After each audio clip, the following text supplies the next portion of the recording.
আপনি যখন একটা সম্পর্ক থেকে বের হতে চান, সে আপনার চরিত্র নষ্ট করা শুরু করে। খেয়াল করেছেন কখনো?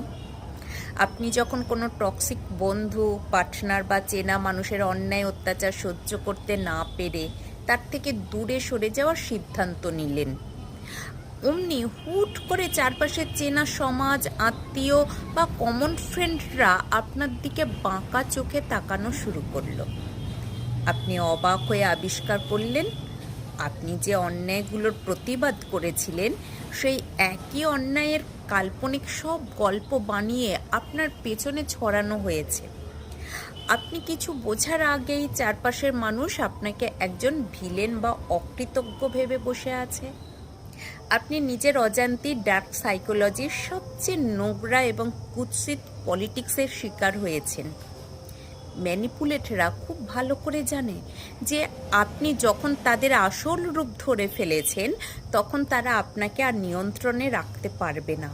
তাই তারা আপনাকে আটকানোর জন্য বরং চারপাশের মানুষের চোখে আপনার ইমেজটা ধ্বংস করার জন্য ব্যাক চ্যানেলে একটা নোংরা যুদ্ধ শুরু করে।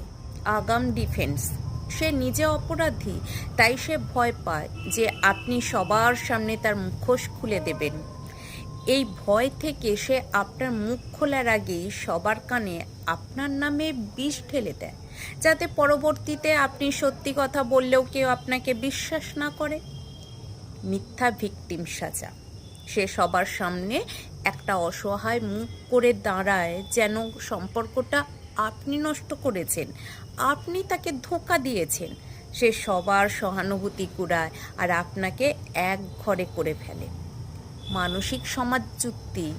এই নোংরা খেলার মূল উদ্দেশ্য হলো আপনাকে মানসিকভাবে এতটাই একা আর দুর্বল করে দেওয়া, যাতে আপনি চারপাশের মানুষের অপবাদের ভয়ে আবার গুটিসুটি পায়ে তার ওই টক্সিক খাঁচায় ফিরে আসতে বাধ্য হন।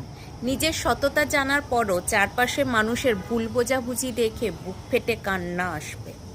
1 সেকেন্ডের জন্য শান্ত হন।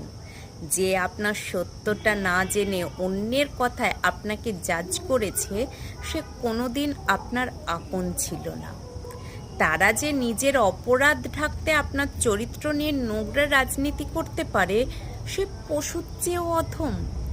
চারপাশে মানুষের সার্টিফিকেটের ভয়ে নিজের আত্মসম্মানকে আর কতদিন এভাবে বলি দেবেন?